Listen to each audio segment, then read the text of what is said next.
Bom dia, boa tarde, boa noite, sei lá que hora que você está assistindo esse vídeo, mas o importante é que você está assistindo.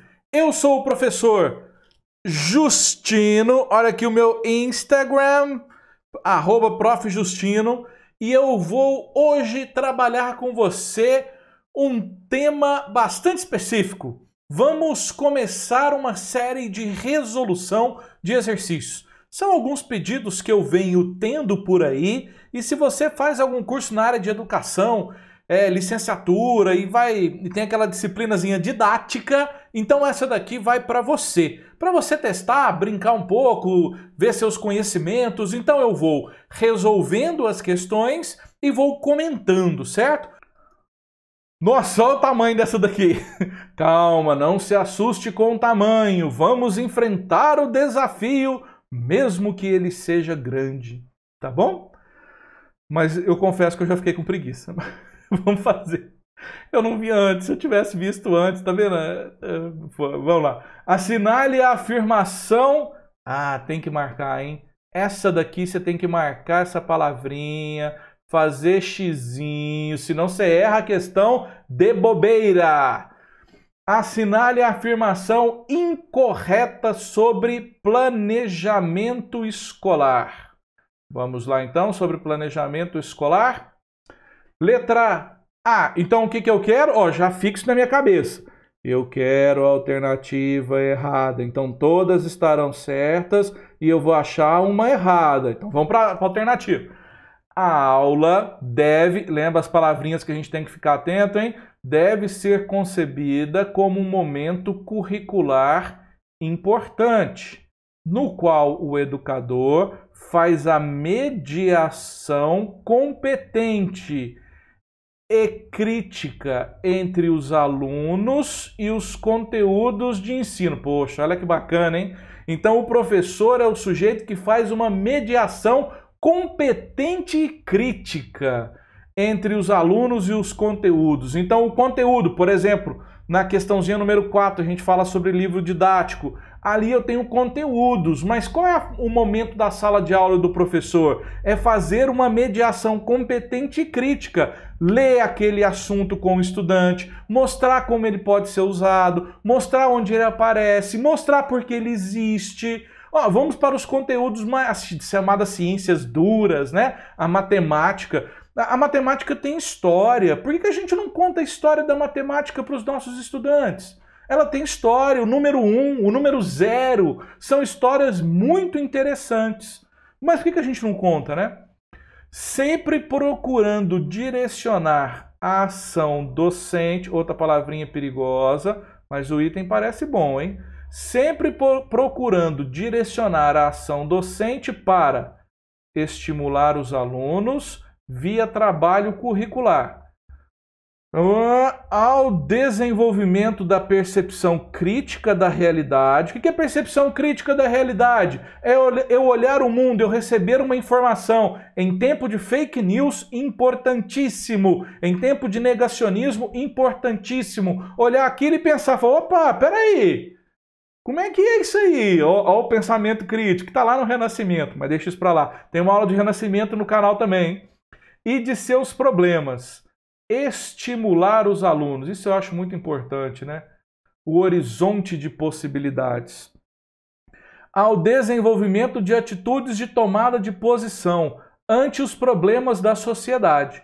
Valorizar nos alunos atitudes que indicam tendência e ações que propiciam a superação dos problemas objetivos da sociedade brasileira. Fantástica! Para mim, essa alternativa está completamente correta. Se eu fosse desse jeito como professor, eu estaria muito feliz. Mas excelente alternativa. Letra B. Nossa, isso tudo vamos lá. Letra B.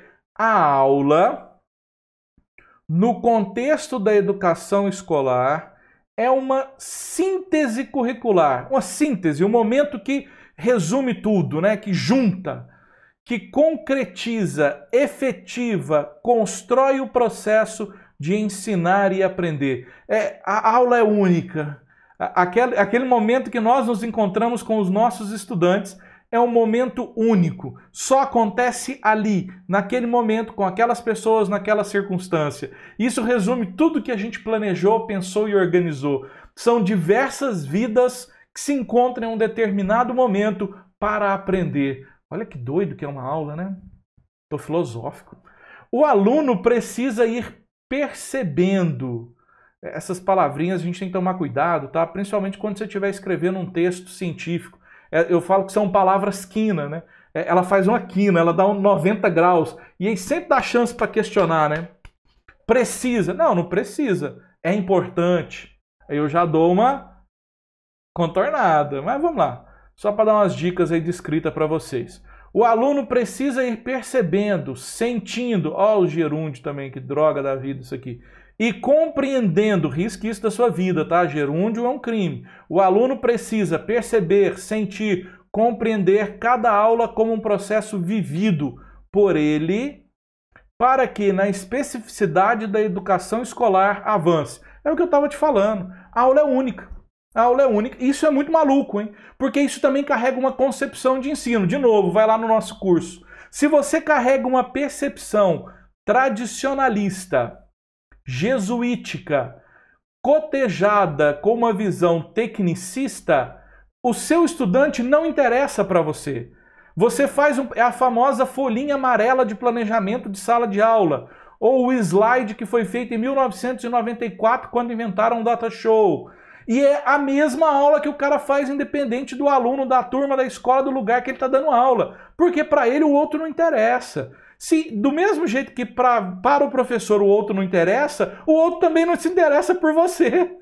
A reação acontece. Eu não estou nem aí com o meu aluno e meu aluno também não está nem aí comigo. Adeus relação ensino-aprendizagem. Agora, se você pensa assim, para que você quer dar aula? Ah não, meu aluno é tudo aquela coisa lá. Ué, peraí, mas professor que não gosta de aluno? Para que você dá aula? Eu fico pensando nessas coisas, sabe? Mas enfim, adorei esse item B também, hein? Daria corretíssimo para ele.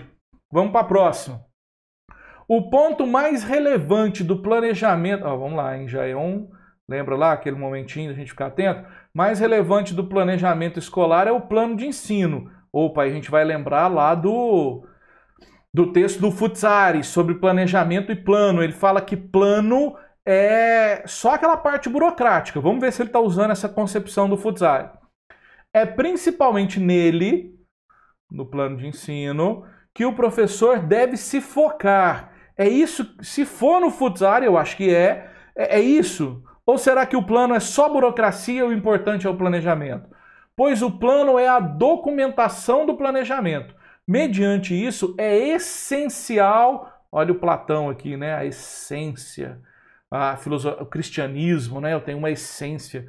Que boa parte das disciplinas de planejamento na formação inicial seja dedicada aos modos de elaborar e preencher planos de ensino. Normalmente na forma de tabela. Pelo amor de Deus, né? Eu tô até com raiva desse item. Eu já daria errado, ainda nem li os outros, mas eu vou ler os outros e vamos ver. Mas eu já daria errado para isso aqui, porque o plano de ensino é só a parte burocrática para ficar guardada como documentação. A ideia do planejamento ela é muito maior. Olha que bacana. A ideia do planejamento envolve uma concepção de vida e sociedade. O plano é só burocracia, importante, mas é só burocracia, porque ali vai estar registrado o seu planejamento, que é essa sua concepção que é muito maior do que só o momento da sala de aula. Ele vai além da sala de aula, certo? Eu já daria errado, e nós estamos procurando errada, eu marcaria a letra, deixa eu ver aqui, a letra C. Letra D. Faz parte da competência teórica do professor e dos seus compromissos com a democratização do ensino. Vixe, essa palavra, essa expressão, né? Só ela já daria um curso. O que é democratização do ensino? Vejam o meu curso sobre gestão democrática, hein? Dá uma boa discussão sobre isso. A tarefa cotidiana de preparar suas aulas, o que implica ter claro também quem é seu aluno, o que pretende com o conteúdo, como inicia rotineiramente suas aulas, como as conduz e se existe a preocupação com uma síntese final do dia ou dos 40 ou 45 minutos vivenciados durante a hora-aula. Isso aqui tem muito a ver sobre como você prepara e também tem estilo pessoal. Mas essa ideia de iniciar a aula fazendo um resgate do anterior e finalizar com um resumão tem princípios didático-pedagógicos e são boas dicas para se preparar uma aula. Não quer dizer que todo professor trabalhe assim, que sempre funcione assim. Eu posso trabalhar com problematizações, e posso fazer esses fechamentos a cada 2 ou 3 aulas. Bom, aí vai do seu estilo, mas são dicas interessantes, né? E para mim, de tudo isso aqui que falou, para mim o mais importante é isso aqui, ó. Quem é o seu aluno? Não tem como você fazer um plano de ensino, não tem como você fazer um planejamento sem saber quem é o seu aluno. Ah, eu tenho que saber o endereço dele? Não, meu filho, não é saber o endereço dele. Você dá aula numa zona rural e vai falar para ele sobre as megalópolis com prédios.